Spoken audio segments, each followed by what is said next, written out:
قنصلية سوريا في الصحراء المغربية، وهذا شيء بسيط من رد الجميل. المغرب الدولة الوحيدة من دول شمال أفريقيا، على عكس الجزائر وتونس وموريتانيا، ما رضوا يصافحوا جزار الشام بشار الأسد، دعموا المعارضة من البداية. صحراء مغربية، نعم. قردولا قردولا انتهى مفعولة، قردولا قردولا انتهى مفعولة. يا الله يا الله يا الله، قديش مبسوطة وفرحانة. الله يتمم فرحتنا علينا عن جد.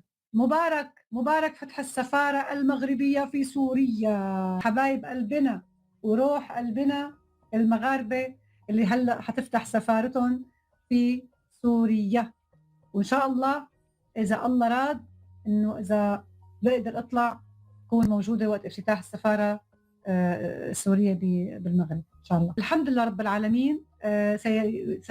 ستفتح السفارة المغربية في سوريا بعد إغلاقها منذ عام 2012. نرجع نقول إن شاء الله الله بيقدرني أطلع على المغرب أحضر افتتاح سفارتنا السورية في المغرب